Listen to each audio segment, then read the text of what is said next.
This hour of the podcast is exclusively sponsored by my good friends at Advantage Gold. Advantage Gold is a 5-star rated gold company with one-of-a-kind customer service. And when it comes to gold and precious metals, Advantage Gold is the only company I'll work with. Call Advantage Gold today and make sure you let them know that Mark Levin sent you. And now, let's begin. He's here.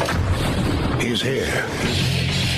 Now, broadcasting from the underground command post, deep in the bowels of a hidden bunker, somewhere under the brick and steel of a nondescript building, we've once again made contact with our leader, Mark Levin.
Mark Levin here. Our number, 877-381-3811, 877-381-3811. We have a lot to cover. I want to talk about something that some of you will disagree with me on, which is fine. But at least hear what I have to say in full, and don't cherry pick what I'm saying. Those of you who are conservatives, constitutionalists, embrace the greatest generation, have knowledge of pre-World War II and World War II, most of you will agree with me. Others may not. Vladimir Putin is our enemy. His nuclear missiles aimed at us. Had nuclear missiles aimed at us before Ukraine was invaded. Vladimir Putin has written and talked about the West, and particularly the United States, as his enemy. Vladimir Putin despises all of our presidents, regardless of which party. In Biden's case, he makes it easy. I want to put aside his personality for now. Russia obviously was at the center of the Soviet Union. There were isolationists back then, too, who thought that Reagan would bring us into World War III. They talked about a nuclear winter. ABC News even did a documentary, as I recall, with Charles Gibson and others, that Reagan would bring us into World War III and a nuclear war. Reagan's goal was to defeat the Soviet Union. He rejected the Republicans of the past. He rejected Henry Kissinger's advice. He said no more détente, no more mutually assured destruction. Victory. He built up the United States military. He took on the Soviets in our hemisphere, in Africa, in the Middle East, and yes, in Europe. He strengthened NATO. He added countries to NATO. He shut down the government on at least 2 occasions to modernize our nuclear arsenal, particularly our arsenal in Europe, to send a message. Gaddafi was behind a terrorist act. He tried to take out Gaddafi. France would not give us air, would not allow us to go through their airspace. Obviously, the great Margaret Thatcher did. We almost killed Gaddafi, but we bombed his house. it was said by isolationists and leftists that that was unconstitutional. We never heard from Gaddafi again until the Clinton administration.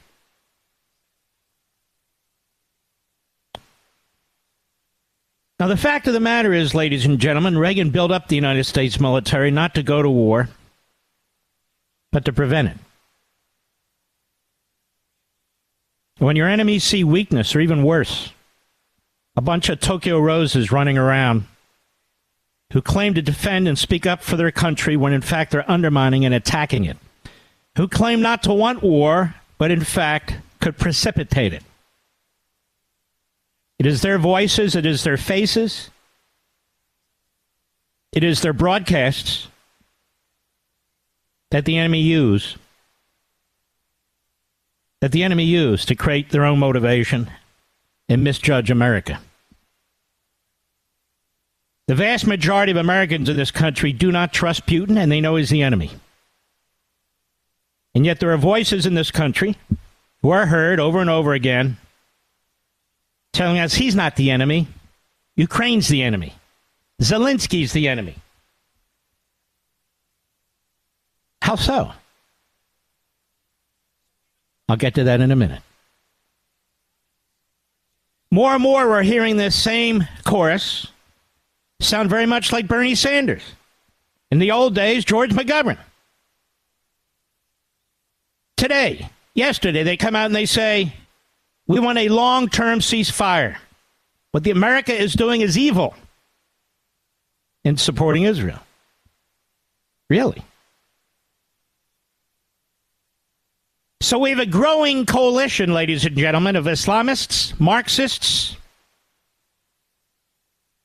and isolationists, all who attack America, but only one that pretends to support America, the isolationists. They say history repeats itself. It certainly does. And that's the problem. People don't know history. They don't want to learn history. So many think like Marxists, yet pretend they hate Marxists.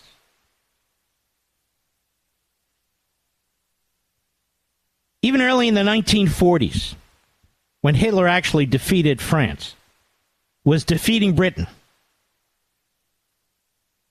already gobbled up the countries right on his border and beyond. 3/4 of the American people felt something should be done about this.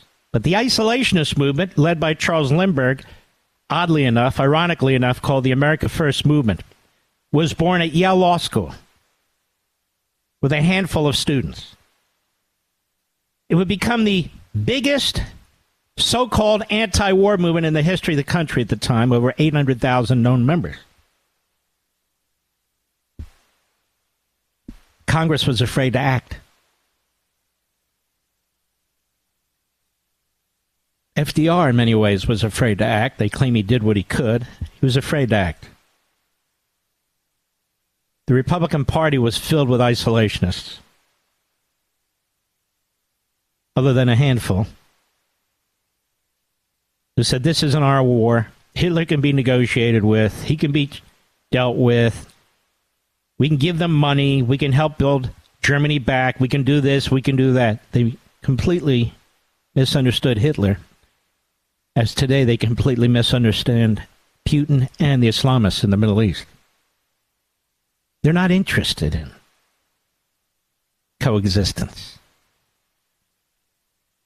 Period. There are evil people in this world who do evil things. We lost almost 420,000 military personnel in World War II. We celebrate those who've survived, of which there are only a few thousand left, as part of the greatest generation. 3 members of my family were part of the greatest generation. As I've told you before, my grandfather fought in Iwo Jima and Guam, and my great-uncle fought in Guadalcanal.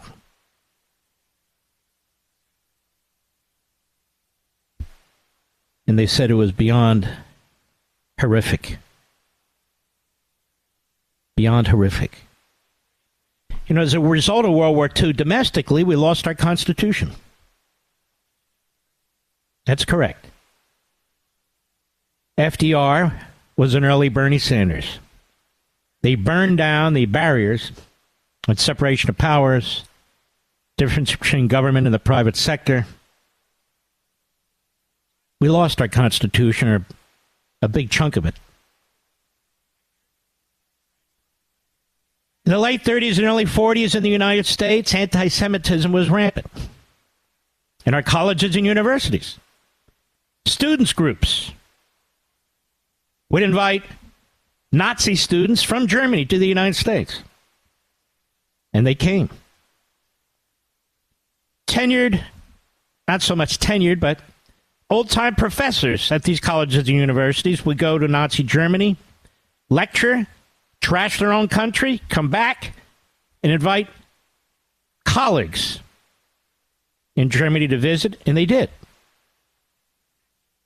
Yale, Harvard, Princeton were centers of anti-Semitism and neo-Nazism. In fact, there was an ambassador to Great Britain by the name of Joseph Kennedy Sr. He was an anti-Semite. As soon as he got to Britain, he made connections with pacifists and isolationists in Britain, of all places, who would back-channel messages from Kennedy to the Hitler regime that he was sympathetic to them. And it got so bad that FDR had to pull his ass back and, of course, made him the head of the SEC. But nonetheless,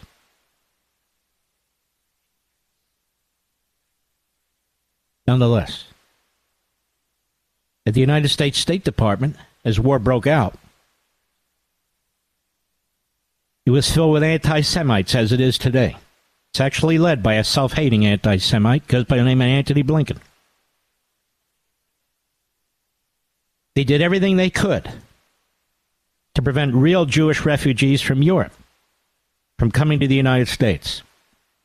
They had caps back then on various countries and ethnicities.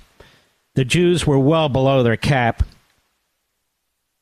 but FDR and his State Department didn't care. The New York Times is the New York Times today. In many ways, sided with the enemy. They had a correspondent in Berlin who had befriended the Third Reich, and he was there for years,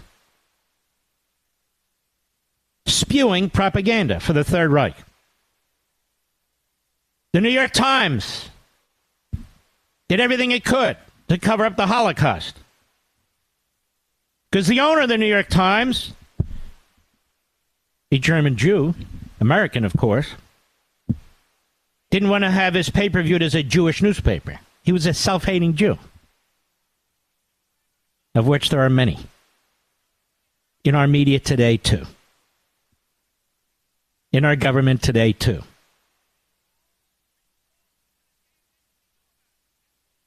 So Japan attacks us in 1941.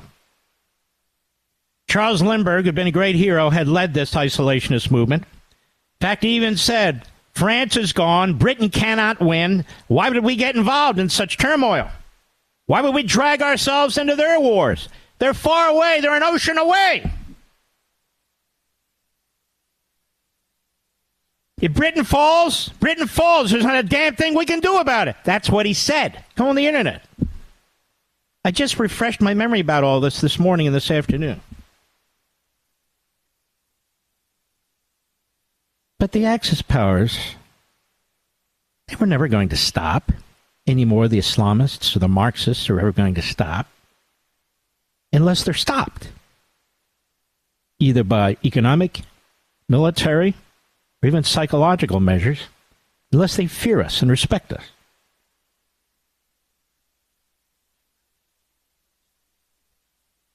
I have friends in broadcasting, friends who are part of this movement or that movement. They're saying things and they're doing things that are appalling to me. I'm not a Buchanan conservative. I'm not a Charles Lindbergh conservative.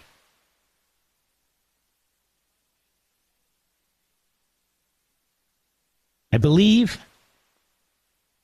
what the framers of this country set up in the Constitution. I believe this country is worth defending.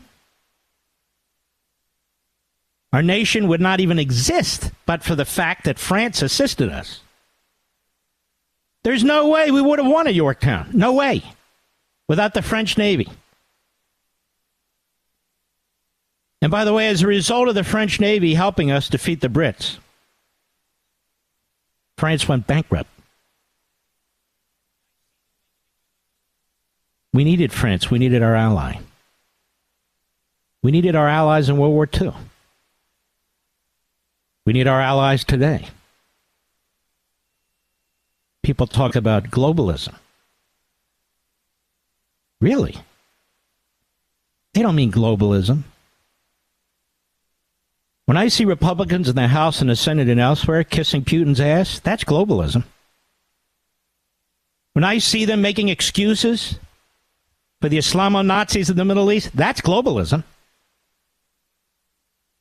Now, the clock cuts me off, but I want to continue when I return. I'll be right back. Mark Levin.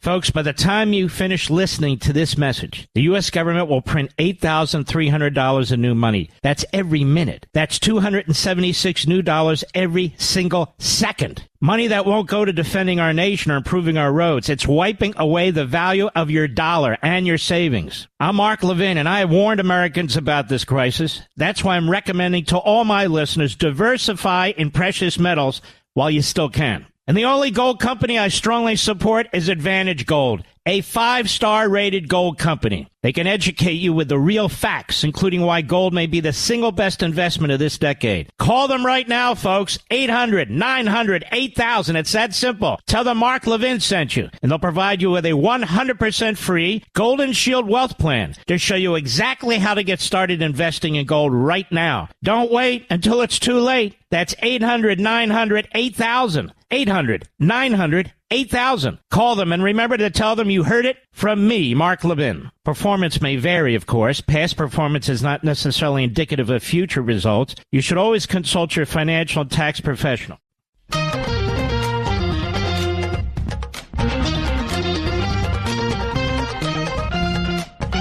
These movements are not new. They're just dangerous. They're not even new within the Republican Party. They're not even new within the conservative movement. Now, the converse is not necessarily true. That is, if you don't throw in with kissing Putin's ass or demanding a ceasefire. And again, look at this coalition of the Marxists, the Islamists. Look at it. And the Republican isolationists.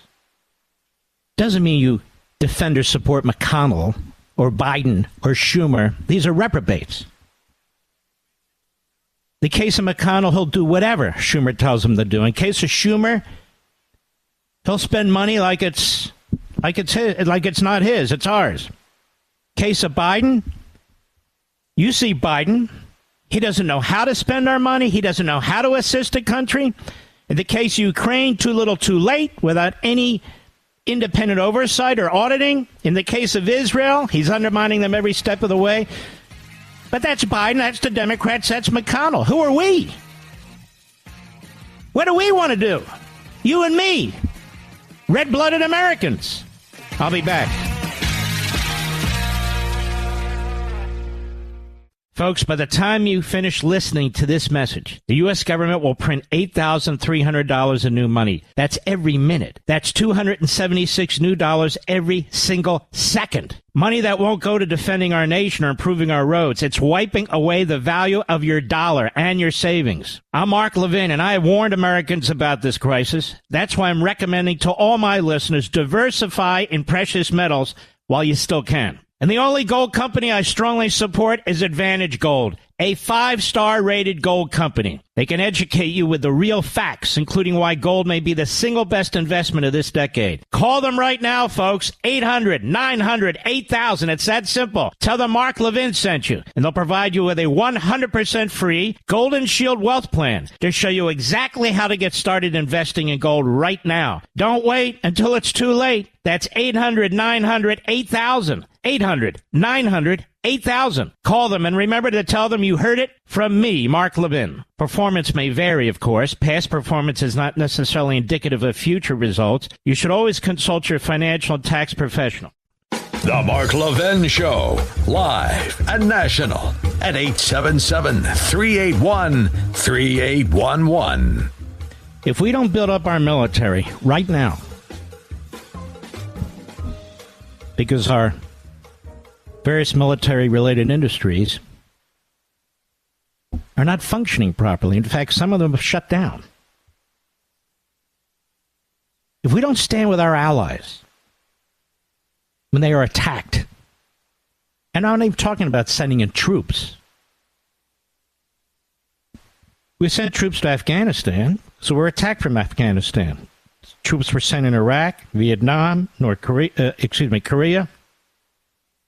We don't have any troops in Ukraine. We don't have any troops in Israel. There are troops that are in the Middle East. I have no idea why they're there.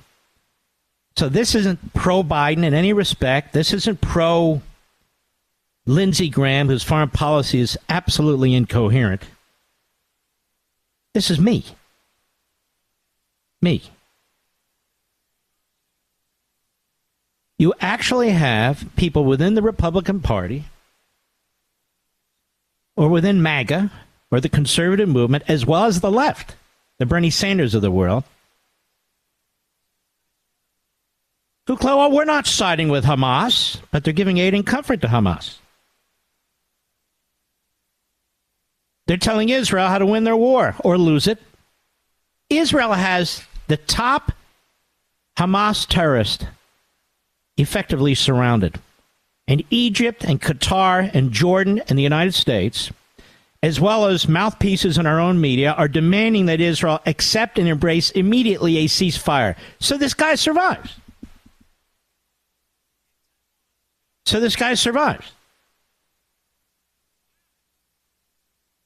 What's our policy on Taiwan? What's the conservative policy on Taiwan? There is none. There isn't any. Ukraine, the policy is to let it fall. Let Ukraine fall. Israel should surrender and then commit suicide with a two-state solution. And Taiwan, let's be honest, is effectively on its own. Wow. One day we'll look around and we're not going to have any allies left. And then what do you think our enemies are going to do? Our enemies aren't going to stay in Europe. They're not going to stay in the Middle East. They haven't before. They're not going to stay in Southeast Asia. Why would they? This is called common sense. This is called rationality. This is called looking at history. And I'm not even talking about ancient history.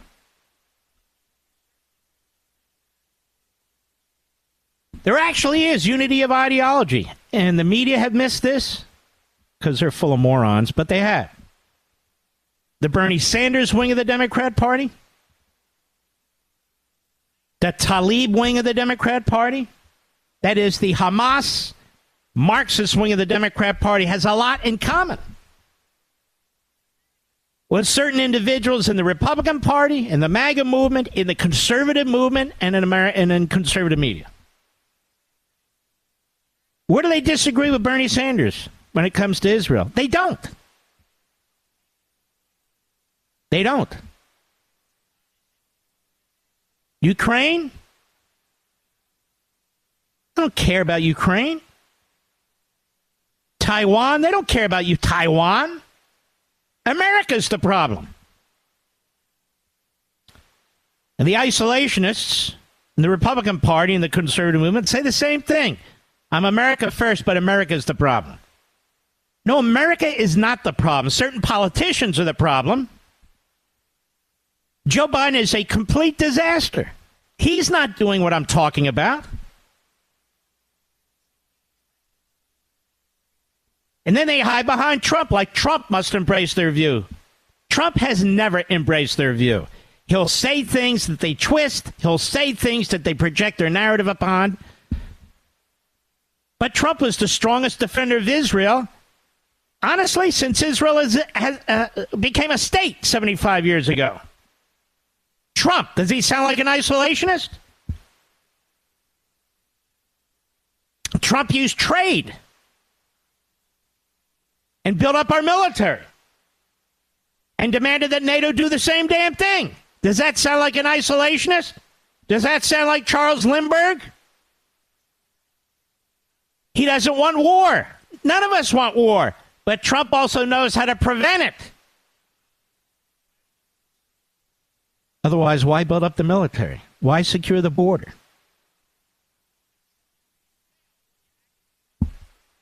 Why spend so much time working on peace in the Middle East? Why massive trade sanctions against China? Against Iran? He was destroying Iran economically, as Reagan did with the Soviet Union. He's no isolationist. He's no Charles Lindbergh. Try as they might, these radicals and extremists, to project their imbecility onto Trump. It fails when you actually look at the substance, completely and utterly. Donald Trump is not Rand Paul. Not even close. He's not Ron Paul. Not even close. He's not Bernie Sanders. Not even close. Rashida Tlaib. Not even close.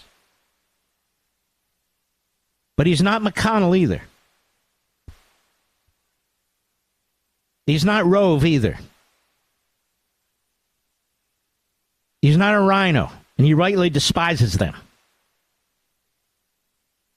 These are incompetent politicians who spend like drunken Marxists, who have sold out this country over and over and over again. So the choice isn't between a strong American military, a strong American foreign policy, supporting our allies smartly, not with just an open checkbook, not too little too late, not with massive ceasefires, but supporting them smartly. That's what you should do.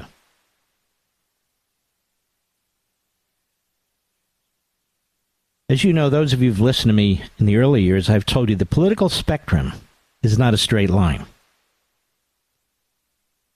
With the Maoist, Leninists on the left end of the line, and the neo-Nazi fascists on the right end of the line. The political spectrum, as I see it, my own theory, it's a circle. Actually, an oval-shaped circle. And in the middle of that line that curves, are us, are you and me. Constitutional conservatives. And when it comes to the military and war, we believe in not ideology. We believe in the Burkean trusteeship. What does that mean? You've heard of Edmund Burke. Many of you have read about Edmund Burke. A lot of people like to wave around that they're Burkeans. The Burkean trusteeship, what is that? Edmund Burke was one of the great statesmen of all time. Had an enormous influence on our founding. He was a contemporary of the revolutionaries. He supported the American Revolution. He opposed the French Revolution. To cut to the chase, he opposed the French Revolution because the French Revolution was about destroying French society. The American Revolution was about strengthening American society by introducing representative government in a constitutional system without being a colony of the British Empire. So he stood out. He was actually Irish. Member of the British Parliament, a great thinker and writer, statesman, as I said, who had a great impact on our founders. The Berkey trusteeship, to cut to the chase, is this. When you're in a public position, you absolutely want to reflect the popular will of your voters. But that's not enough. When you got elected, you revealed to these voters your belief system, your character, your capacity to make decisions. And so you balance what your voters may think, what your voters may want, with why your voters sent you to wherever, Parliament, Congress, White House, you name it. So it's not one or the other. It's a combination of the two. And then you stand for election, that is re-election, based on your record. You're not there to go off on some rogue movement or something of that sort. That's not what he's talking about. What he's saying is you might be aware of instances, you might be involved with certain countries, certain individuals, certain movements and so forth, that the folks back home may know nothing about. Not that it's a good thing or a bad thing. It's just what you have to do day to day as a legislator or as a prime minister, as a president and so forth. And you have to take these things into consideration. But still standing by your principles. And what if there's a faction within the people who elected you that turn on you? That have taken the position that is completely opposite of what you ran on. Should you genuflect too? He said no. They'll have their shot. That's why we favor limited government, by the way. So you can't do permanent damage one way or the other. In any event, that's the Berkey trusteeship in a nutshell. We have very few Berkeyans in the Republican Party. I'm even watching some of these Republicans. Some of them are combat vets. A few months ago,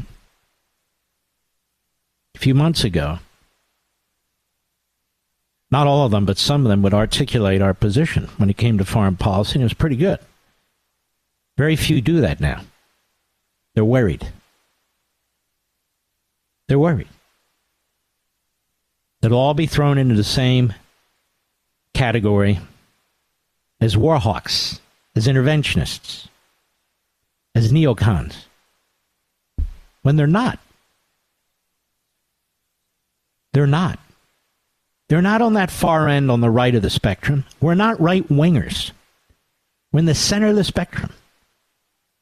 If you believe the Constitution is our governing document, if you believe the principles in the Declaration represent our governing moral compass, how can you be a right-winger? Certainly can't be a left-winger either. And so I said this spectrum, this political spectrum goes in a sort of a circle, an oval. And the extremes meet. You're not in the extreme, and neither am I. The extremes meet. What are they? The Islamists, the Marxists? And the hate America first isolationists.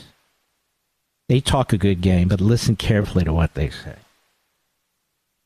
We cannot survive without allies. We never could. Whether it was the Revolutionary War, World War I, World War II, we cannot survive without our allies. And if you have ancestors, not even ancestors, just a generation or two ago, who fought in World War II, ask them about it. Ask them about what happened in Europe, Southeast Asia, and so many other parts of the world. Really, it was a world war. The rest of the war, rest of the world. So we're attacked in 1941, December 7th. In the America First movement, you know what it does, Mr. Producer? Charles Lindbergh almost immediately gives a speech and says he was wrong. He rallies the American people. against the Axis powers. He spends the rest of the war doing exactly that. He's raising money through war bonds, traveling across the United States, apologizing. And the America First movement of the 30s and 40s collapses of its own weight. Because now we're at war, a world war.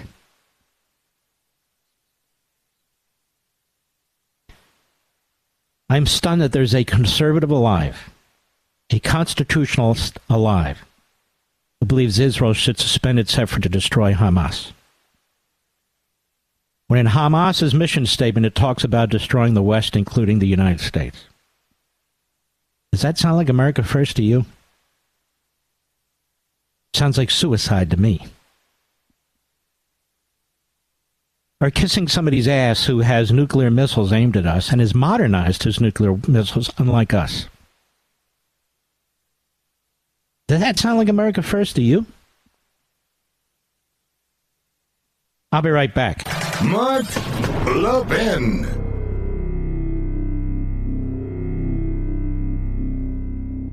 Folks, by the time you finish listening to this message, the U.S. government will print $8,300 in new money. That's every minute. That's $276 new dollars every single second. Money that won't go to defending our nation or improving our roads. It's wiping away the value of your dollar and your savings. I'm Mark Levin, and I have warned Americans about this crisis. That's why I'm recommending to all my listeners, diversify in precious metals while you still can. And the only gold company I strongly support is Advantage Gold, a 5-star rated gold company. They can educate you with the real facts, including why gold may be the single best investment of this decade. Call them right now, folks. 800-900-8000. It's that simple. Tell them Mark Levin sent you, and they'll provide you with a 100% free Golden Shield Wealth Plan to show you exactly how to get started investing in gold right now. Don't wait until it's too late. That's 800-900-8000. 800-900-8000. Call them and remember to tell them you heard it from me, Mark Levin. Performance may vary, of course. Past performance is not necessarily indicative of future results. You should always consult your financial and tax professional.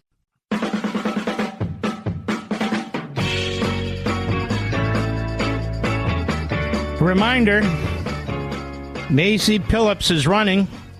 She probably needs another 10,000 votes. The snow has stopped. Ooh, we won't melt. It's not snowing anymore, America. It's not snowing anymore in New York.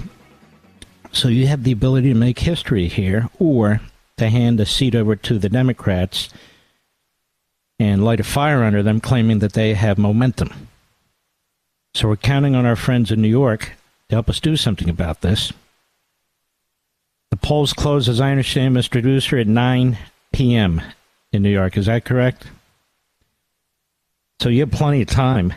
It's not even 7 p.m. Eastern time here. Can't help you, Mr. Producer. I don't have my list in front of me right now. So we're going to keep plowing through. I don't expect everybody to agree with me. I have no problem with that. I have a problem with people misstate what I'm saying or use headlines that misstate what I'm saying, that are turn it into personal attacks, all that. I'm not doing any of that. And I don't expect that to be done here either. What I'm saying to you is, these are dire situations. We ought not dress up Bernie Sanders' foreign policy, pretend it's America first, and to think we're doing some good. I'll give you a perfect example. I could bring a conservative friend of mine on from the House, a Republican, and they'll have 15 different points. Ukraine, enough money for Ukraine. Okay. Israel. Well, only Israel if we have offsetting expenses. Okay. Taiwan. Well, we support Taiwan's independence. What are we going to do if China attacks? I don't know. So there's 3 different allies where they have 3 different positions and no answers, because politically and governmentally, it can't get done.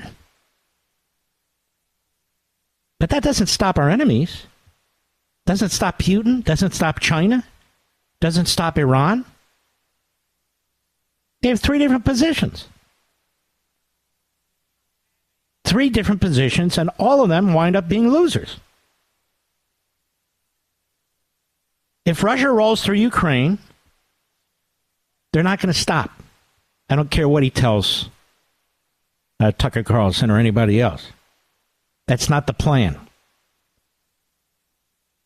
If Israel agrees to a ceasefire, Israel will be attacked again, and its future will be very grave. And if we don't have a consistent, unified position on Taiwan, Taiwan will cease to exist as a free country. Well, Mark, that's not our problem. No, we need to secure the border. Don't get me wrong, but one has nothing to do with the other. I'll be right back. This segment of the podcast is exclusively sponsored by Pure Talk. Pure Talk offers great coverage and can save your family money on your wireless bill every single month. Go to puretalk.com to find the plan that's right for you. Thank you again for listening, and thank you so much for this sponsorship, Pure Talk. He's here. He's here. Now, broadcasting from the underground command post, deep in the bowels of a hidden bunker, somewhere under the brick and steel of a nondescript building, we've once again made contact with our leader, Mark Levin.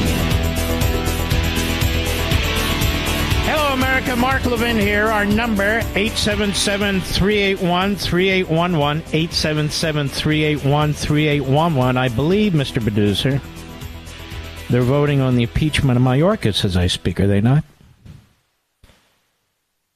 Would you please double-check that? I think they are. Or was I misled? We'll find out. We are encouraging our brothers and sisters in New York to get to the polls. The snow has stopped. It stopped a while ago, like 4 or 5 hours ago. Now, the Democrats are afraid of snow and rain. They saw The Wizard of Oz, and that had a major effect on them. So, this is your chance to strike. Conservatives, MAGA, Republicans, all at once, and vote in that district. Oh, they're not voting yet, but are they voting tonight, do you know? They are going to vote tonight. So when they vote, we'll let you know. Scalise was in the hospital, as you know, getting cancer treatments. This guy is a real patriot, Scalise. He can hang it up, but he's worried about his country. I'm a great admirer of his. And he's there, and he's ready to vote. You know, that Al Green, he was in the hospital. You know, that whole story, Mr. Producer, was pretty funny. Talk radio could stop talking about it. I don't blame people. I just said other things to talk about. He's in basically his hospital gown, and they're hiding him in an ante room off the floor. And he's got a robe on, and he's in a wheelchair. And all of a sudden, there's Al Green, not the singer, you know, the kook from Texas. I guess it's Houston. And they roll him in, and he votes. So the vote was tied, and then this guy Brooks had a vote against impeaching so that he would have the ability to control the floor. That's how the parliamentary procedures work. There is a order that just came out for the United States Supreme Court. Just came out. The U.S. Supreme Court directed the special counsel prosecuting Donald Trump on criminal charges of plotting to, this is Reuters, of course, plotting to overturn 2020 election laws to respond by February 20. Now, today's the 13th. Today, my mother would have been 93 years old. 13 was obviously her lucky number. I had a fabulous mother. Absolutely fabulous. There's no question I wouldn't be where I am today but for her. My father, too, but she was the one that pressed for me to do as best as I could in everything I did, to do well in school. She was a hands-on mother and a working mother her entire life. Just like my wife and just like her mother. There were no family leave programs. There were no whatever the hell it is. You had a child. That child was your responsibility, and you were happy to have the child. It's a blessing from God. You loved your child more than anything on the face of the earth, and you enjoyed working. We didn't need any feminist movement to make a distinction between the two.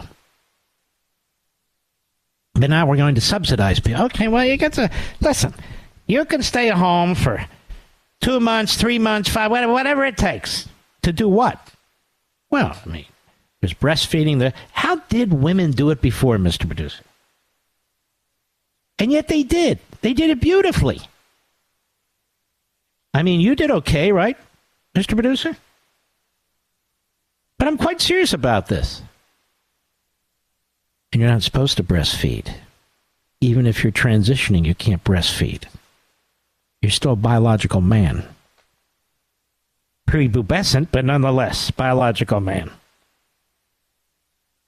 The justices, in a brief order, told Special Counsel Smith to file a response to Trump's request by next Tuesday at 4 p.m. And what I like about this is they gave the special counsel as much time as the circuit court gave Trump to appeal to the Supreme Court. And again, just to emphasize, but not to beat it to death, that panel on the D.C. Circuit told Trump he could not appeal to the full circuit, which is outrageous, that he could not use more than a month's time to prepare the kind of document you want to prepare to even file with the Supreme Court. They said, no, you have 6 days.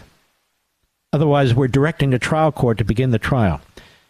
Now, if that doesn't show you how corrupt these courts are, these Democrat Party hacks dressed up in black robes, I don't know what does.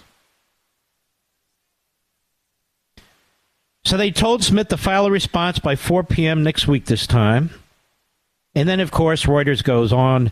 Smith could file his response sooner. He previously asked the justices to resolve Trump's immunity claim before a lower appeals court had waited. Why should the entire judiciary bow down to Jack Smith?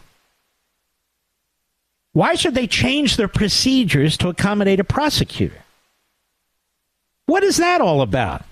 And why should they change their procedures because a rogue panel of the circuit court, led by a radical kook, whose husband is a radical kook, Democrat Biden party operatives,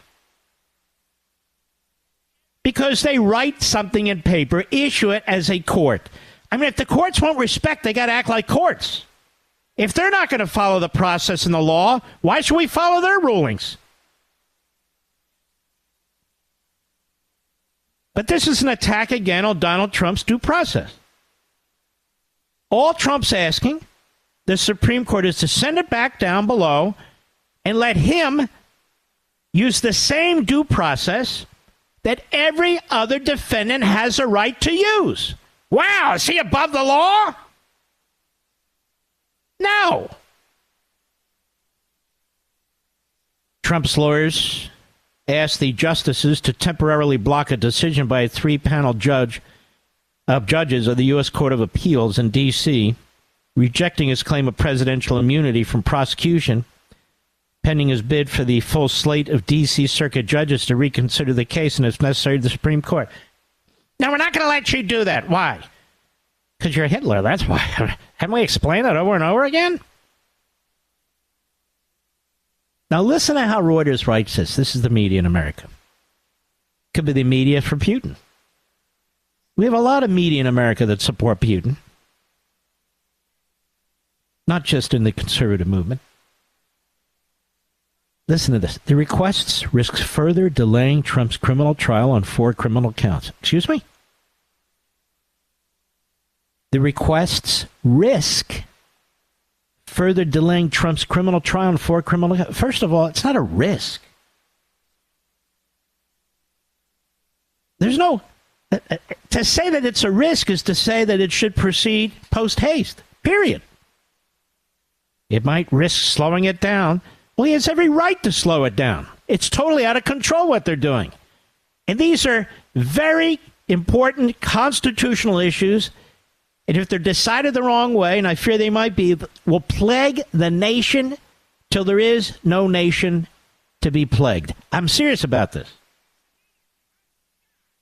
It will absolutely change the conduct of a president and change the conduct of a subsequent president administration towards the former president. Why wouldn't it? I mean, let's be clear about this. I hope some of the justices are listening. So important is this, Your Honors, that they're using the Klan Act, the Enron Obstruction Act, and a Federal Contractors Act to go after Donald Trump. We need to hear this case immediately. My God! Well, where's the insurrection? Where's the sedition? Where's the violence? He's not charged with any of it, as I say over and over and over again. Because he didn't do it.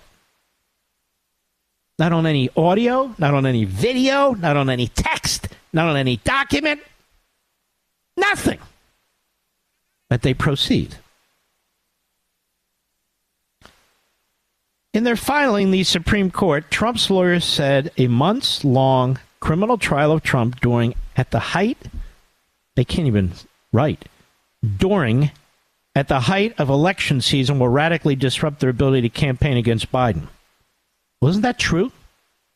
Isn't that why Biden, among other things, said, I'm tired of this ponderous judge as my attorney general, but I'm not interfering. Okay, indict. If Merrick Garland had acted more quickly, a.k.a. precipitously, and pulled the trigger against Trump, there already would be a trial. Might even be over. He might even be convicted. He might even be in prison. Now I got to actually run for president, for God's sakes. These are things he said, for the most part. They painted a dark picture of what they said would befall future presidents if Trump's prosecution is permitted to move forward, warning of partisan. I agree 100%. Extortion, blackmail, more. That's a great argument, Mr. Producer. I'm glad I've been making that for several months. Have I not? In writing, on the air, smoke signals, hand signals. Somebody called here the other night. Do I advise them? No, I don't advise them. Period. But I say what I say on air for you, and apparently some people listen, and that's a very good thing. That's not a bad thing. I mean, it's not like I'm the DA of Fulton County, and my lover's running to meet the White House counsel twice and sending notes to them and all that kind of stuff.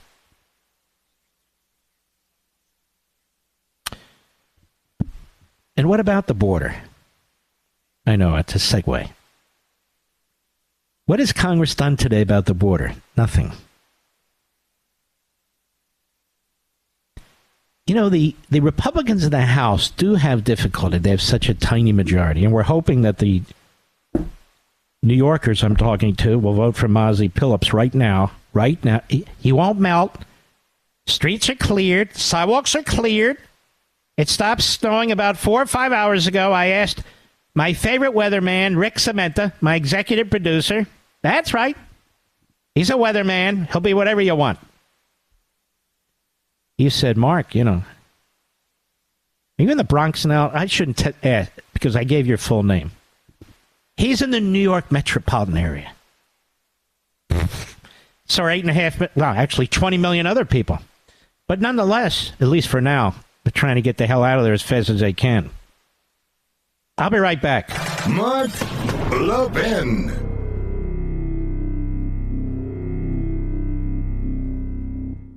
Pure Talk believes in American values and that free should mean exactly that, free. Switch to Pure Talk today and get a free Samsung 5G smartphone. No 4-line requirement, no activation fees, just a Samsung that's built to last with a rugged screen, quick charging battery, and top-tier data security. Qualifying plans start at just $35 a month for unlimited talk, text, 15 gigs of data, and mobile hotspot. Pure Talk will connect you to the most dependable 5G network in America for half the price of Verizon, AT&T, or T-Mobile. The average family saves almost $1,000 a year. So let Pure Talk's expert U.S. customer service team help you make the switch today. Just go to puretalk.com/Levin, Levin, and claim your eligibility for your free brand new Samsung 5G smartphone and start saving on wireless today. Again, go to puretalk.com/Levin to switch to my cell phone company, Pure Talk. All right, we're back, America. We have some breaking news. Ladies and gentlemen, literally seconds ago, on the floor of the House of Representatives, the procedure vote passed 214 to 213, I believe, to proceed with the impeachment of Mayorkas. Mayorkas. He and Biden being the slavers, what's going on the southern border? Oh, my God, what are we going to do? They say at MSLSD and the Constipated News Network. What are we... Oh, my God, that's so unfair. Shut up and sit down, you fools. The three reprobates voted no still, based on principle, of course. But I want to congratulate, among others, Steve Scalise for getting in there and doing the right thing. The Speaker of the House, Mike Johnson. He got it done, too. And so this means, I suspect, that the vote will hold when it comes to the actual vote on impeachment. Now, here's what you need to know. The Democrats have been scheming because that's what they do. They're like cockroaches under a rock. Sitting there sort of scratching themselves, and then you lift the rock and they see the light and they skidoo. Heading over to the Klieg lights on MSLSD and all the rest of them. The Democrats have brought in some slip and fall, ambulance chasing law professors from one poison ivy school after another, in which they're making the case, or are likely to make the case, that they have no responsibility in the Senate to waste their time and to take up this impeachment, this constitutional indictment by the House of Representatives. And then let me make it clear, when a majority votes, it's the House of Representatives. Now, that would be a new low for the Democrats, except they don't know what low is. There's never a bottom, and they're bottom feeders, so they know the bottom well, and they know it never ends. Of course, it would be the first time in American history that the House would pass an impeachment resolution and the Senate wouldn't take it up. But that's okay. It's the first time in American history that you're trying to put in prison a candidate of the opposite party. It's the first time in American history you're trying to put in prison a former president of the United States. It's the first time in American history that a former president has been stripped of his attorney-client privilege and due process rights, stripped of his executive privilege rights, stripped of his immunity rights, and then they're in a hurry. Come on, we got to get this done now. Now, damn it. He's Hitler, say the Hitlerians. And so it's a historic moment. And of course, a cabinet secretary can be impeached. They take an oath of... I've explained this 1,000 times, enough that the legal analysts on cable TV should be able to repeat it by now. And that is, they take an independent oath. They have to uphold the Constitution, whether the president does or does not. Otherwise, why would they take an oath? And why would they be subject to impeachment? So they're not mutually exclusive. That's not to say that Biden shouldn't be impeached. Of course he should. His sorry ass should have been impeached a long time ago. That's not to say that the vice president and cabinet members ought not trigger the 25th Amendment. Of course they should, but they're not going to.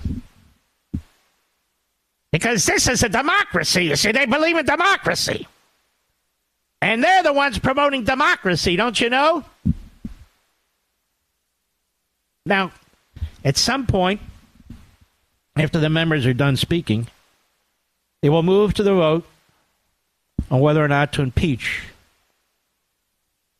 the man who's destroyed our border at the direction of Joe Biden. And I suspect the vote will be exactly the same, and the Democrat media will wet themselves. So don't even listen to them. I'll be right back. Pure Talk believes in American values, and that free should mean exactly that, free. Switch to Pure Talk today and get a free Samsung 5G smartphone. No 4-line requirement, no activation fees, just a Samsung that's built to last with a rugged screen, quick charging battery, and top-tier data security. Qualifying plans start at just $35 a month for unlimited talk, text, 15 gigs of data, and mobile hotspot. Pure Talk will connect you to the most dependable 5G network in America for half the price of Verizon, AT&T, or T-Mobile. The average family saves almost $1,000 a year. So let Pure Talk's expert U.S. customer service team help you make the switch today. Just go to puretalk.com/Levin, Levin, and claim your eligibility for your free brand new Samsung 5G smartphone and start saving on wireless today. Again, go to puretalk.com/Levin to switch to my cell phone company, Pure Talk. Where Americans meet to defend liberty and defeat tyranny. Call the Mark Levin Show now at 877-381-3811. If this case wasn't a case for impeachment, there's never a case for impeachment. We don't need lectures by the Democrats and their media and the other reprobates about impeachment and unconstitutionality and political stunts. Because they did whatever they could to try and destroy Trump, his family, and his presidency. And we don't forget. We elephants don't forget. The jackasses, they forget. We don't forget. So Joe Biden put out a statement. I mean, his people put out a statement. He said, history will not look kindly on House Republicans for their blatant act of unconstitutional partisanship that is targeting an honorable public servant in order to play petty political games. Now listen to this buffoon. Homeland Security Secretary Mayorkas, a Cuban immigrant. What does that have to do with anything? What does that have to do with anything? Menendez is a Cuban immigrant too. Who cares? Notice he doesn't quote the conservative Cuban immigrants, does he, Mr. Producer? Who came to the United States with his family as political refugees. Yeah, that's thanks to the Kennedys and the New York Times, I should add. They spent more than 2 decades serving America with integrity in a decorated career in law enforcement and public service. They hand awards out to themselves. From his time in the Justice Department as a U.S. attorney to his service as Deputy Secretary, now Secretary of Homeland Security, it's like this guy, Anthony Blinken. He's all these wonderful service awards. He's upheld the rule of law faithfully. No, he hasn't, you schmuck, and neither have you. And he was impeached, and his ass should have been impeached. Not one Democrat. Ladies and gentlemen, send a signal in New York. Please pay attention. We have a huge New York audience. That's where I started. Maisie Phillips is up right now. The polls close at 9. If you're in her district, don't rely on other people to do this for you. Can you imagine? It's a special election. The turnout's low. So come out en masse. Is that Spanish, by the way? Come out en masse. And take control of your future. Take control of your future. Because this guy, the Democrat, is an open borders guy. He wouldn't have voted to impeach Mayorkas, who was, in fact, voted to be impeached. This impeachment already failed once on a bipartisan vote. I love it when they have a few reprobates and they call it bipartisan. It's hilarious. And yes, it did fail, as have impeachment votes before failed. Like with the Democrats, keep bringing them up. So there we are. The border's wide open, and Joe Biden's very upset about that. I posted today, and I want to reiterate this. Joe Biden has outdone Obama. Joe Biden actually is our biggest anti-Semitic president. He's bigger than FDR. He's bigger than Obama. And he is. Oh, but Mark, he's given aid. He's done that. Let me tell you what he's done. He's fooled a lot of people, but he didn't fool me. 10 days in, a friend who should know better contacted me. I have to admit, he's been good the first 10 days. I said, wait and watch. Haven't heard from him since, Mr. Pitt. I don't know what's going on there. Wait and watch? No, I don't have to wait and watch. The Democrat Party hates America. Unit sales have now well exceeded 400,000. And I barely even talk about it. When I do, I'm talking about what's in the book. Our podcast numbers and our YouTube numbers are through the roof. Our ratings, particularly on stations that actually acknowledge that we exist and promote it, are killer. There's not a show that faces my show in any market in America, talk show, that defeats us. We defeat them all. And again, it's the toughest time slot in talk radio. East Coast, 6 to 9. Very important to understand that. And, of course, everyone got blown out with the Super Bowl on Sunday. We ran a rerun because it was pretty obvious. But Saturday, there was nothing except toe-to-toe, nose-to-nose battling. My show against CNN and MSNBC, 8 to 9 p.m. Eastern, 5 to 6 p.m. Pacific, 7 to... All right, whatever. So, we not only crushed the competition, we really doubled them. And we had a massive rating. And that's thanks to you. The biggest news talk show on Saturday night prime, and soon again, and always actually, Sunday night prime. So you can see there is a yearning for information. There is a yearning for principle. We share our ideals. We share our belief system, our values. And that's why I believe these things happen. That's why I believe these things happen. Because of you. And you want to hear this stuff.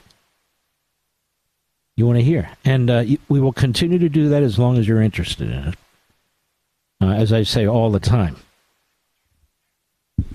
Now, the fact of the matter is, if you look at the economy right now, the economy is slipping south again. You already know this. Charles Payne did a fantastic job a few weeks back on Life, Liberty, and Levin explaining this. The data that the government comes up with is generalized data. So the people at the high end may be doing very well, and I don't begrudge them. I hope everybody does well. Now let's get them. No, I don't have to get anybody.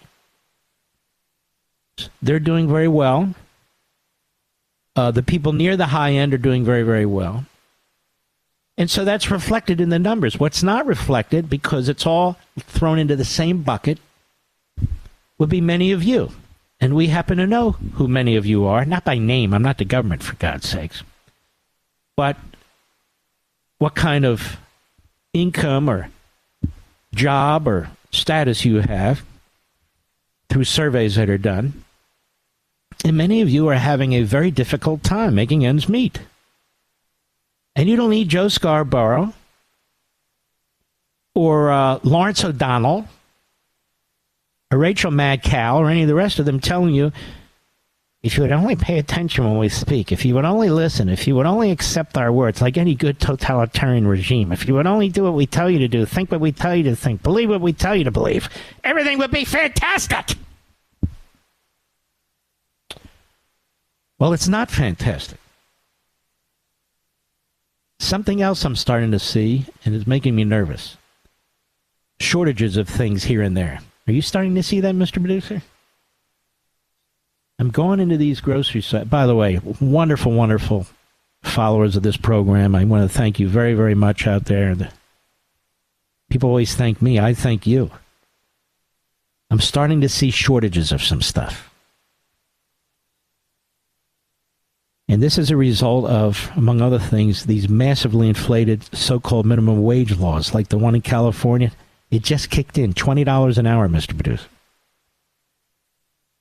So these fast food drive-thrus or Walmarts or whatever you want, Costco, all their prices have to go up, all of them. And many of the people that eat fast food today are people who can't afford anything else. So you're going to drive up the price by rewarding a few, but the many are going to suffer. Some will go without food. Many of Biden's favorite unions are pushing this stuff because many of them have contracts that are tied to the minimum wage. If the minimum wage is 20, then there goes up a certain percentage. It's nice inside baseball if you can get it. But for the average person out there trying to make ends meet, this is a disaster. And we never talk about the millions of people coming into this country illegally. If they're not on welfare, I assume some of them are getting jobs under the table. They're not getting minimum wage. They're getting paid under the table to avoid minimum wage. And they're taking American jobs. They're not doing jobs Americans won't do. They're taking jobs from Americans. Because they're not... The Americans are not being paid competitive wages. They don't have to be when you have illegal aliens. But nobody talks about that. I'll be right back. Mark Levin.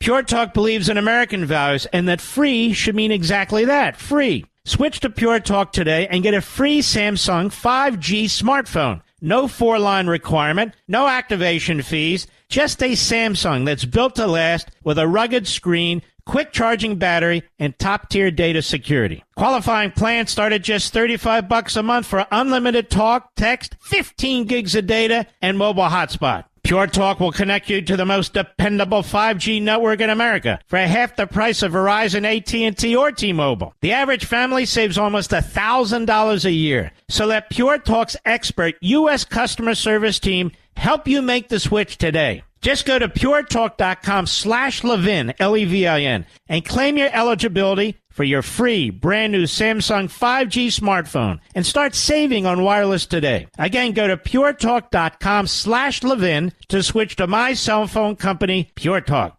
All right, well, we don't have enough time. Chris Van Halen, a Democrat leader out of Maryland, but then again, I repeat myself. He accuses Israel of war crimes, claims without evidence, denying Gaza kids food. Breitbart, by the way, has been fantastic on this Israel war. So I asked Chris Van Hollen this, which side would you be on in World War II? Seriously. Would you be on the American side or the German side? I'm just curious. Because when you say things like this, the big lie, you are regurgitating a propaganda tactic of Goebbels. They like to use the word Hitler. Here's Hitler, here's Hitler, here's Hitler.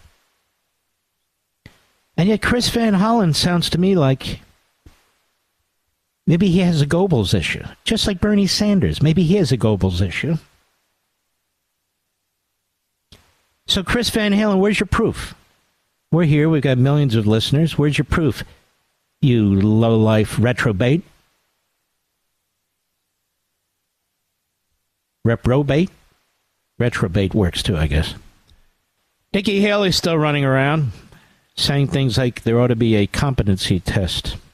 I've explained that you would have to amend the Constitution, but of course she's not serious about it very much. Well, why leave it at a competency test? How about a literacy test? I've been watching this guy, Donald Payne Jr. I don't know if he had an illness, a stroke, or something going on. But he's having trouble reading his note cards the way Biden does. Again, not making fun of him. I'm saying there's a problem if you're in the legislature. That's a debating society, and it is a writing society, and theoretically a reading society.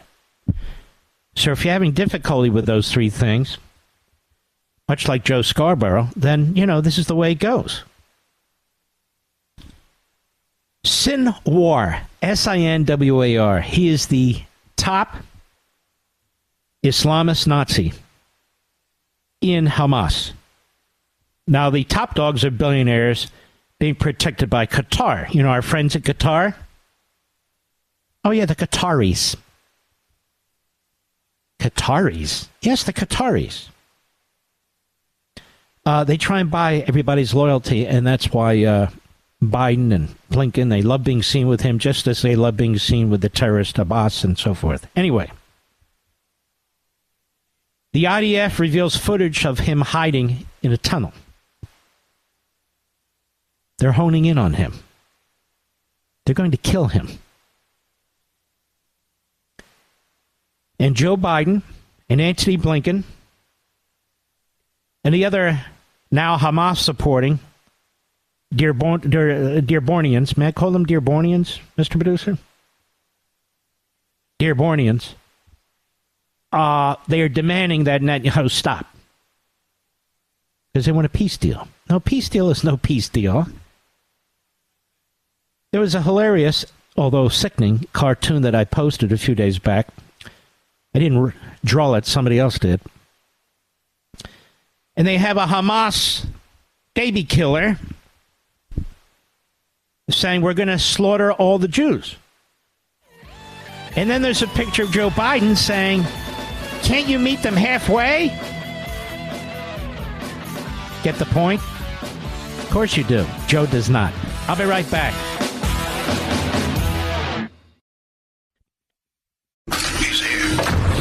He's here. Now, broadcasting from the underground command post, deep in the bowels of a hidden bunker, somewhere under the brick and steel of a nondescript building, we've once again made contact with our leader, Mark Levin. Hello, America. Mark Levin here. Our number, 877-381-3811. 877-381-3811. Please don't forget you have an hour left to vote for Mazie Phillips in that special election, in that special district. Those folks in New York who live there. Fact of the matter is, it's not snowing. The coast is clear.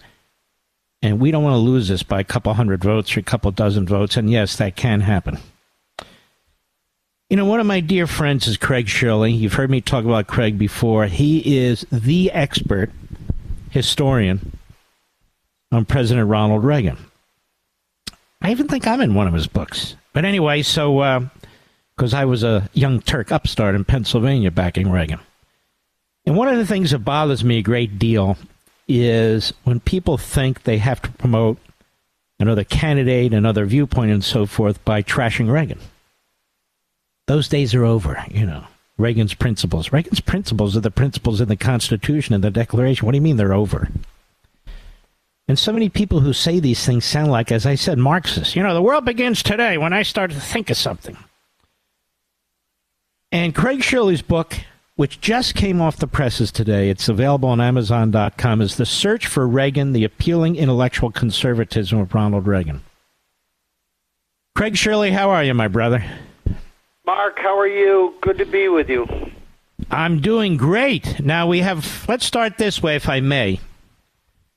We have a lot of people who opposed Reagan, a lot of people who would have opposed Reagan, a lot of people who never supported Reagan, running around saying they're the real Reaganites when they remind me of Gerald Ford and the Bushes and so forth and so on. What say you? It's the same old, same old. It's a ridiculous claim. Is that you and I are old enough to remember who was really a Reaganite and who was a foul Reaganite and who was opposed to Reagan. Reagan ran into headwinds all through his presidential, all through his years and all through his presidency, even from his own party. Until he left office, and he left office with a 73% approval rating. By then, he had convinced, obviously, a majority of Americans, a majority of Republicans, and a sizable number of Democrats that his policies were the right prescription for America. Now, some of these people who claim to be the real Reagans would include all the non-Reagans. In other words, our friend Karl Rove. It would include Larry Hogan, Chris Christie, who has a failing book out as I speak, and others of that ilk. In other words, the Republican establishment. How did Reagan have to deal with the Republican establishment? He ran through them. He ran around them. He was more intellectual than them. That's part of the reason for the book. I mean, he was able to make a more compelling case for his view of the world, his view of humans, and his view of privacy. All the things that we as conservatives cherish: freedom, privacy, dignity, the ability of the individual to come and go as he or she pleases. All those things that we cherish, he was able to articulate much better than I'm doing. And convince. All he needed really was a microphone and an audience, and he could convince them of the righteousness of his ideas. You know, one of the things you talk about, the book covers everything. It's a fantastic book. I want to congratulate you. I know how much Thank you for writing the poem. Effort. I really am really touched, Mark. Well, it's my honor. Brilliant, wasn't it? No, just kidding. I wrote the foreword, folks. Brilliant. It was brilliant. The book is damn good. It's very, very good. If you really want to understand what's going on as it applies today, which is what you do here. Do you think Ronald Reagan would be a big fan of Putin right about now? No. Anybody who squashes the individual in the name of the collective, anybody who is corrupt, anybody who it doesn't matter whether they're in America and it's Joe Biden or whether they're in Russia and it's Vladimir Putin, he would oppose them. He would oppose anybody who steals 1 second of freedom away from individual. If you go back and look at his speeches when he was president, how many times does he make reference to the individual? Sidney Hooks wrote some years ago a book called The Hero in History. And in that book, he talked about the event-making man. And who can you think of anybody more qualified for that phrase than Ronald Reagan? He was the event-making man. He changed our view of the world. He did so much, in terms of the economy, but also foreign policy, also in terms of defeating the Soviet Union, and inspired so many things. It's very few of these men come along. Winston Churchill, Ronald Reagan, people like that. But they don't grow on trees. Hey, look at what's going on in Congress today, including with the Republicans. You have Mitch McConnell. Mitch McConnell was never a Reagan guy, was he? No. He was for Gerald Ford in '76. Mm-hmm. And he worked in the Ford administration. Yes, he did, and he was also the county executive there in Louisville. And goes back, then to then. He was a Ford guy. What about Karl Rove? He would never understand. Yeah. He was a Bush guy. He was a Bush guy through and through. Back in longer than you and I like to remember sometimes, but back in the 70s and 80s, is that Reaganites couldn't get in the front door of the Republican National Committee because they wanted to populate it with Bushies. They wanted to populate it with people like Karl Rove. It's nothing against Karl Rove. He is what he is. He was what he was. But that's pretty much the part of the Republican Party that he promotes and is paid by, which is the establishment Republicans. Nothing wrong with that, as long as you're, as long as that's understood. Yeah, exactly. There's two different universes that exist that occupy not the same space but similar space. One is conservatism, American conservatism. You're American conservative, I'm American conservative. We believe in certain things, certain principles that Buckley and Von Mises and Friedman and Reagan and other people espoused. Is that then there's republicanism, which sometimes overlaps with American conservatism and sometimes doesn't. American conservatism is fixed. It's like granite. It's rooted in the Constitution. It's rooted in the Declaration.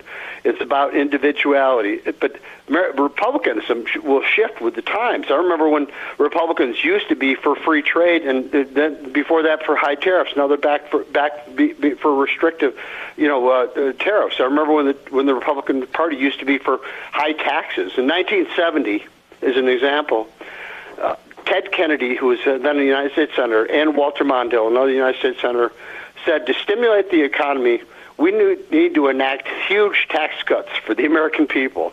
And the Nixon administration said, no, we need to prime the pump with massive federal spending to get the economy moving. I mean, that was the position of the Republican Party and the Democratic Party. But the conservatism is fixed. Republicans will shift with the winds. But conservatism is fixed, is a fixed point in the sky. Are you concerned, as I am, particularly given Reagan's incredible success in foreign policy and national security? He destroyed the Soviet Union and so many others on the left that were threatening our country.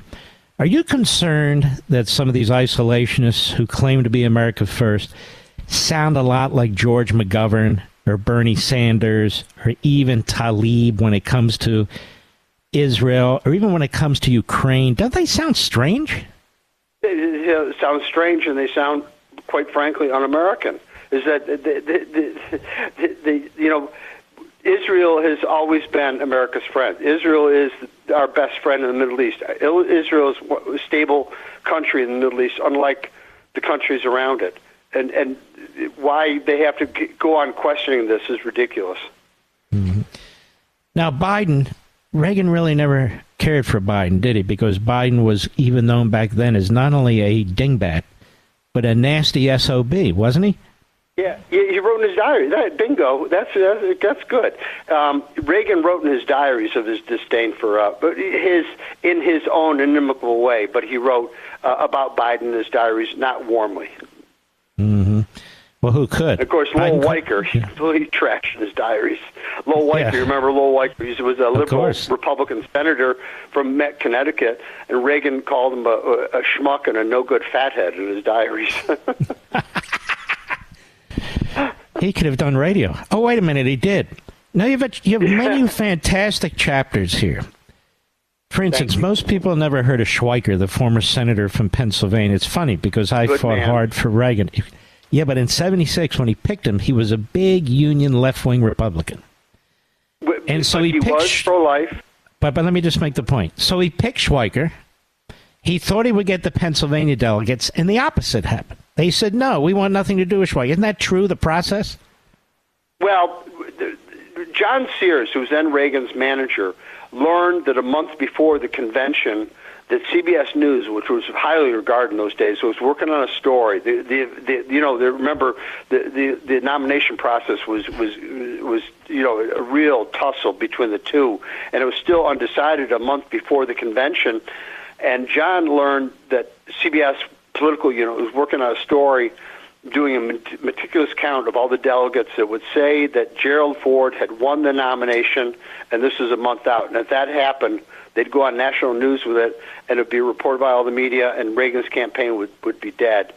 John did it to buy time. He did it to throw confusion into the air to get to the convention and hopefully get Reagan the nomination at the convention. It didn't work. The second part didn't work, but the first part actually worked to keep everybody guessing for one more month. But Schweiker, became a good friend of mine, and he became very solid. Very good. He became very solid. Good. He ran Reagan's cabinet. He became a solid conservative. And he really did. Now, I want to keep you over the break, obviously, but you talk about Reagan and intellectual conservatism.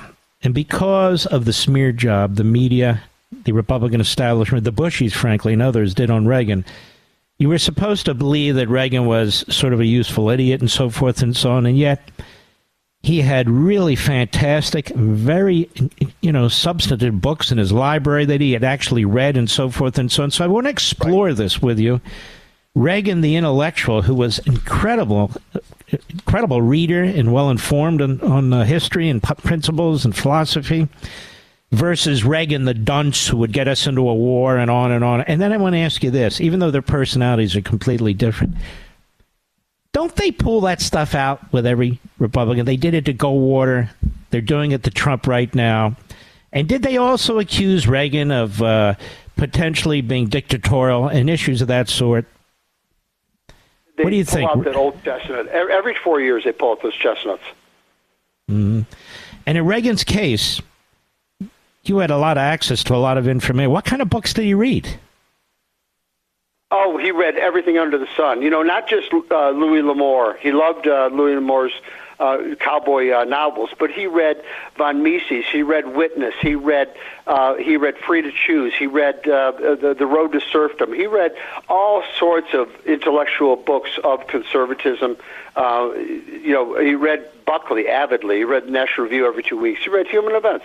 He was an avid reader, but also he was an avid writer. That's one thing that's really overlooked. He was a terrific writer. He probably generated more letters as president than any other president in American history. It's very important. It's very important, folks, to understand Reagan so you understand what's going on today. He was the greatest Republican vote getter in history, in my view, the third greatest president in history. We'll be right back. Fantastic book with Craig Shirley, The Search for Reagan. It's very relevant to today. You can get it on Amazon.com. It's on my social sites.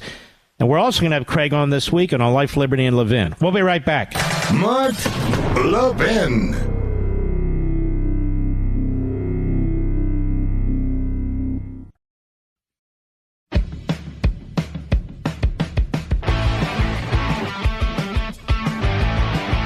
We're back with Craig Shirley. Fantastic new book, hot off the presses today. The Search for Reagan, the appealing intellectual conservatism of Ronald Reagan. Isn't it amazing, Craig Shirley, that you got a guy like Ronald Reagan, a tremendously successful governor. He wins 2 landslides, the second one bigger than the first. And then the same Republican establishment tries to block him, tries to block anybody who thinks outside their circle, anybody who comes from outside their circle, anybody who truly believes what they're saying as a matter of principle. Do you see that happening today as well? Sure, absolutely. I see it happens repeatedly. They can't stand the idea that somebody outside of their society and culture might have a better idea. That was the genius of Reagan. He knew that to beat an idea, you used a better idea. He knew that to beat the idea of collectivism, you argued for freedom. He knew that to beat the mutually assured destruction, you argue for SDI. He knew that Soviet aggression could be met by arming and aiding indigenous freedom-fighting forces and the Contras and the Mujahideen and the Velvet Revolution and other freedom movements around the globe. Is that he always reframed the argument so that he was on the winning side of the argument. Mm-hmm. Now, what was his relationship with Tip O'Neill? Lots been said about that. Tip O'Neill, the former Speaker of the House. I'm so glad you asked me that. I know Chris Matthews wrote that foolish book, Tip and the Gipper. Is that there was nothing but animosity between the two. They passed really 2 or 3 bills together, and one of them, Tefra, Reagan regretted for the rest of his life, which was essentially tax increases. Tip O'Neill, in his book, Man of the House, devoted an entire chapter to how much he hated Ronald Reagan, how much he thought Reagan was a bad president. Is that neither really had. They went through it for the sake of the photo op, for the sake of harmony. But really, there was nothing in common between the two men. There was, O'Neill was a product of the New Deal. Reagan had grown out of the New Deal and had learned to see the world in a different way. So there was the better example, if you want to look for people actually getting along and getting things done in the right way, is Bill Clinton and Newt Gingrich. I mean, they are the much better example of bipartisanship than O'Neill and Reagan. What did Ronald Reagan think of George H.W. Bush? You have a whole chapter on Bush in here, which is really quite remarkable. There was going into the 1980 convention, there was a lot of animosity. Reagan really resisted the idea of taking Bush, and he really pursued. Actually, Nancy wanted him to take Paul Laxalt, Senator Laxalt. Now stop right there. Stop right there, because Laxalt was my mentor. I sent Laxalt a telegram and urged him. I sent Laxalt a telegram. I've never told you this. And urged him to go to Ronald Reagan and ask him to be his running mate. How about that? And you're right. A lot of people pushed him and so forth, but I think they felt they needed to get beyond Nevada and his friendship. But Reagan go ahead. Was going to carry Nevada anyway, and plus it had legalized gambling and legalized prostitution, which was really going to be a tough hurdle. Sounds like Washington. For the Republican Party. Yeah, yes. Exactly. Yeah, in 1980. But Nancy Reagan did want Paul Laxalt, and so that weighed a lot on Reagan. But he only reluctantly took Bush at the 11th hour because he was out of options and out of time. I wish he had revisited taking Dick Schweiker again, as he had in '76. There was nobody arguing for Schweiker, and that would have made, I think, a heck of a ticket, a much better ticket than he and Bush. But we are going to have Craig Shirley on my Big Sunday show. He's going to be fantastic. He always is. In the meantime, grab your copy of The Search for Reagan. You can get it at Amazon.com. I hear Chris Christie has a book out. I don't know if he can read it himself or not.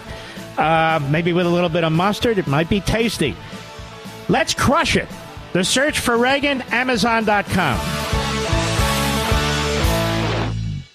This is the nation's town hall meeting, and you can join in at 877-381-3811. Do we have any callers, Mr. Producer? I have been... Okay. Can you name one? Because I can't... Yeah. Francis in Michigan. How are you, Francis in Michigan? I'm doing fine since I'm listening to you tonight. Well, thank you. May I ask, are you a Michigander? I'm a Michigander, but I ain't no Dearbornian. Oh, well, that's good. I think you mean Dearborn, Michigan. But you know what? I'm becoming one. You want to know why? You haven't talked about this yet. What? I presume you know, but you might know. Dearborn's expanding its borders, sir. Canton, Dearborn is what? Harbor. Hold on, I missed this. Dearborn is what? Dearborn has expanded its borders. It's in the suburbs.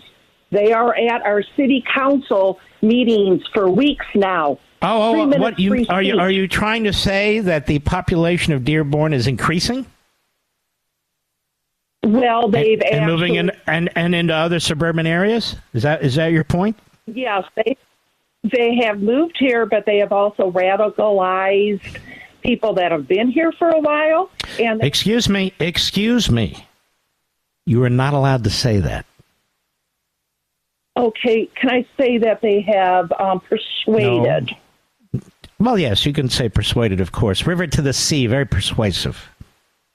Yes, it is. But my point is, when I'm in 2 square miles, I live in a place that's 2 square miles, 6,000 people, and they're coming not just from where I live, but every place to our city council meetings, speaking for 3 minutes with saying very bad things against the Jewish people, and insisting that the city council signed a resolution to cease fire on the Gaza Strip for humanitarian reasons.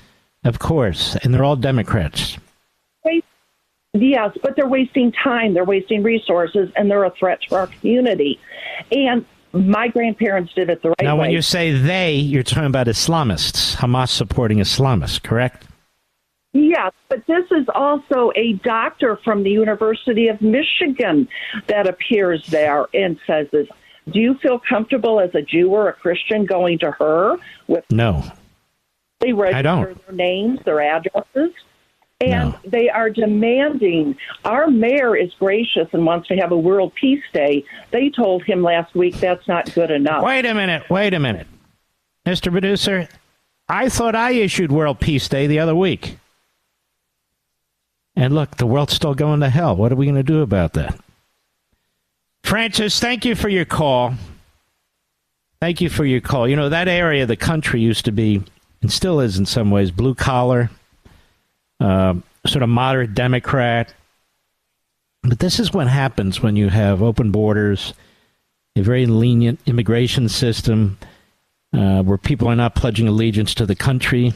People are not interested in assimilating into the culture. And it's not just from the Middle East, and there's certainly exceptions, so I'm not saying a general rule, but it's from all over the world. There's no requirements of any kind. Nothing. Paul, Marquette, Michigan. Michigan's wide awake tonight. Sirius Satellite. Go, Paul. Go, Hi, Mark. go. What an honor. Yeah. What an honor. I'm just so frustrated with our president with his fake scorn. Why doesn't he demand Hamas surrender, come out with their hands up, white flag waving, and then we can begin negotiations, is my main point. And can I make one more point? Well, here's the thing, though. They literally have the head desert rat in their sights, and Biden is pressuring them to stop. Right. Right at the critical moment. Right at the critical moment. Go ahead. You were the original aggressor in this particular conflict, and people want to forget that. And since I have a minute, could I speak one more thought? Sure. With Kamala going on an abortion tour to advocate for this, I think it would be a really good choice for our president and the Republicans to take the binary choice of are you for or against abortion off the table by stating that we'll let the scientists determine when life begins. I have a better idea. He should say, look, fact of the matter is, like it or not, since the Dobbs decision, there's more abortions than before, and it's not even close. Over 100,000 more, 2000 to 2003. So what exactly is the Democrat Party demanding? Are they insisting now that people get abortions? That's how I would answer it. And by the way, I'm still waiting for a news platform to actually have a documentary and show a video of somebody having a late-term abortion. You can cover their face. What does that look like? And you know what? I'm going to tell you something, my friend. That would change the debate completely. But anyway, that's where we are. Thank you for your call, my friend. All right. Great callers. What happened? Morgan, Fort Worth, Texas, the great WBAP or WBAP. How are you, Morgan? Thank you so much, Mark. Are we coming in clear, sir? You are. I'm really thankful, and I'm glad that the radio pays you. Otherwise, I wouldn't be able to afford to talk to someone like you with Ronaldus Magnus spread all over his resume. Well, first of all, you're very sweet, but I spent time speaking to a lady at the Publix grocery store today. I do it all the time. People go, "Are you who I think you are?" I said, "Let me look." "Yes, I am. I am who I think I am." Anyway, go right ahead. I spoke to you once before, Mark, about 3 years ago, and as much as I've fantasized about talking to you about other things, I'm not going to ask you what you're wearing, okay? I'll save you that. But I'm wearing khakis and a T-shirt, white socks, and that's about it, regular clothes. You need to stop before I get excited, Mark. So, at any rate, I think you're calling the wrong show. You sure it's not Hannity? No, I called in to talk about this two-state solution, Mark, but I just wanted to really quick, I know you're pressed for time, but I was born in early January 1963, and my first political experience was helping Ronaldus Magnus, deny Carter a second term. And at the time, Mark, it was ideology-based. It was emotion and patriotism, but people like you and Rush taught me to put it into a technical term as far as conservatism.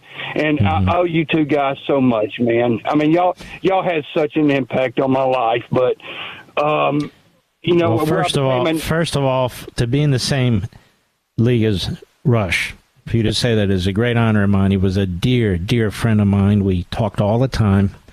People don't even know it. Texted all the time. Talked about different issues, family issues, the dogs, world issues, different individuals on TV and radio. It was really quite... miss him a lot. What'd you say, Rich? Wait a minute. Thanks for your call. Is this Stephen A. Smith or Stephen B. Smith? Yeah. What's going on, great one? How you doing, man? How's everything? I love you. People always say to me, he's so liberal. I said, no, he's not always liberal. And what does that have to do with anything? Can't you be friends with somebody? I mean, God, what is the problem? In this world, you can. I'm crucified all the time. I've got folks from my own race question my authenticity because people like you and Sean Hannity are my buddies and whatever, but they can kick rocks. Nobody dictates how I feel, who I befriend, what I think, how I think, et cetera, et cetera. We don't always agree on everything politically. You know that. I know that. Sean knows that. So what? You guys have supported me for years. We've been friends, and I'm proud of it, and I don't give a damn what anybody thinks. It's just that simple.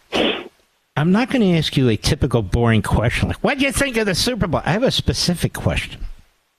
Sure. I really got pissed off when Kelsey, it was a light bump, but what he did to Andy Reid there. Andy Reid's an older man. Right. He's obviously a very heavy man. You don't get in his face and do that kind of... That turned me off completely. I have to be honest with you. Well, it shouldn't. It shouldn't because nobody's flawless. All of us make mistakes. And so I can't be angry about that?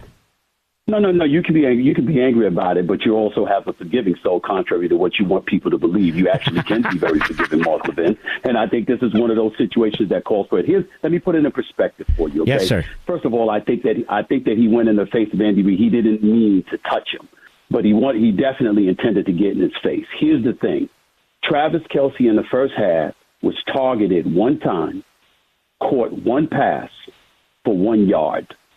This is Travis Kelce, who was a two-time Super Bowl champion, universally recognized as one of the greatest tight ends in the history of the game, arguably the greatest tight end in the history of the game, and a surefire first-ballot Hall of Famer who watched this year as his receiving corps led the league in dropped passes. They dropped 44 passes this year, the wide receivers.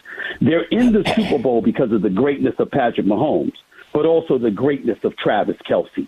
And then comes Super Bowl coach, who is the great Andy Reid, who Travis Kelce loves like a father, forgot about him first half. And he was like, listen to me. So you can go up to the boss, say, hey, boss, what the hell's going on here? You got to let me in. But you don't, I'm sorry, the 100 and zillion people watching, you don't. I guess he lost it a little bit. He was emotional. He lost it. He's emotional because remember, it's the Super Bowl. There is no tomorrow. There is no tomorrow. You know what? You are a lucky man. Hold on now. You are a lucky man. Sure. You get to go to all this stuff. I don't go anywhere. You're going there. I go down the street to McDonald's. I saw another thing where there you were. You were in the what do you call the $1 million seats? LeBron was whoever. I'm going. Wait. Oh, my man Jordan. That's the guy I love. You're up there with him. I'm going. Wait a minute. That was a college football national championship game. That's what it was. Jordan and Derek Jeter. Jordan and Derek Jeter. Those are my brothers. But do you realize what kind of life you have? Well, I know I'm. Look who I hang out with. I hang out with Hannity. Look who you hang out with. Yeah. My condolences on that one. But I will tell you that I'm blessed. There's no doubt about it. But I also worked for it. It wasn't given to me. It was earned. Yes, you did. So it is what it is. Yeah. You've worked hard. You used to write for a newspaper, Philadelphia Inquirer, that I tried not to read, but they had a hell of a good sports section. Yes, we did. And you were in there. Sports section. Yes, I was. As a reporter. People need to understand. And a general columnist. I want my audience to understand. Stephen A. Smith is smart as hell. He's a writer. He's a reader. And he's intriguing. Honestly, you're the only guy I watch on ESPN when I can get around to watch it, your show, First Take. Well, all the rest of it, I don't know. This one from that one and that one from this one. And there's Stephen A. Well, I mean, they say that I'm the face of the franchise. I don't know whether that's true or not. I leave that to other people to decide, but I know this much. I work my ass off, and I show up to work every day, and I know what the expectation of the audience is, and my responsibility is to give them what they expect and then much, much more any chance I get. So that's what I'm going to do. I'm going to always bring the energy. I'm going to always bring the focus. I'm going to always bring the determination and make sure that what people tune in for is what I'm delivering to the best of my ability. I strive not hold to on now. disappoint. Let me tell you one other thing. You dress to the T's. Me, I look like a schlub. Go on TV. Well, you ain't broke, Mr. You ain't broke, Mr. Multiple time bestsellers. You know what I'm saying? And hit radio show. I mean, it ain't like you don't have the money. And by the way, why the hell are you eating McDonald's? Why? All right, you don't have to hate. There's plenty of good looks you can have without wearing a tie. Why are you eating McDonald's, man? What's up with that? You told her. My wife's going to kill me. My wife loves you, by the way. That's right. You know what she listed. She was. I met her one time. She was truly a wonderful, wonderful lady. When I met her, she's so nice, and obviously the surprise birthday thing for you. She was the one that reached out to me to send you that message and stuff like that. So your wife and I had the pleasure of meeting your daughter one time. We were at a gym, and I didn't even know it was the daughter of Mark Levin herself. So she was great. She was wonderful as well. It's all good, man. I mean, at the end of the day, we're all You're like the Rain Man of sports, too. It's like any sport. It's like, that guy in 1938, he didn't. Where the hell is this? Listen to me. Don't hang up. We'll be right back. Mark Levin.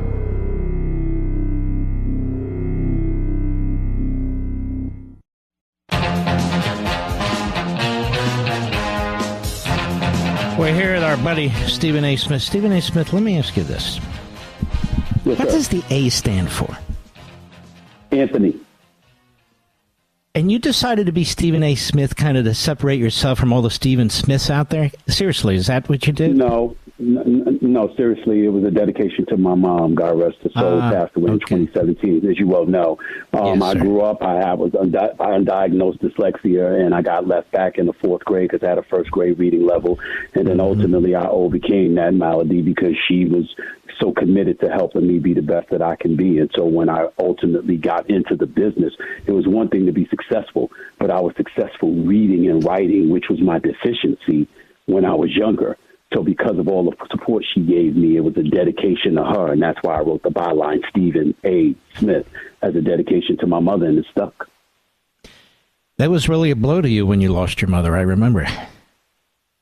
It's hard to lose. It's hard to lose a mother. Yeah.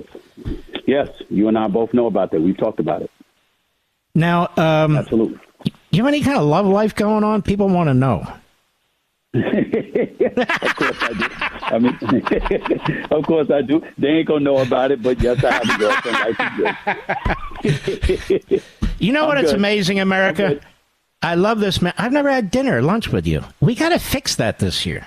Well, that's because you're too damn busy. But I know where True. You are. We'll get together sometime in the near future. I know this much, and if I get to you, I'll treat. But if I get together with Sean, he's treating because he's always bragging about how such a brilliant businessman he is, so he can afford to pay. I'm not a very good businessman. I'm not, but I do the best I can. I hoard my money. I don't think you're doing bad. I don't think you're doing bad. And by the way, America, you're doing good. I just want people to know you're branching out beyond sports, aren't you? Tell everybody quickly. We don't have a lot of time left. The Stephen A. Smith Show. I have my own podcast /show. I built my own studio out of my own money, my own television studio. So I do a show on YouTube several times a week on the Stephen A. Smith Show, on the Stephen A. Smith channel. And so everybody can find me there when they don't find me on First Take on ESPN. Let me just say this. You should replace Stephen Colbert. He's predictable. You're not predictable. You've got the personality for it. I got to run, Stephen A. God bless you, brother. I'll see you tomorrow, America. Take care.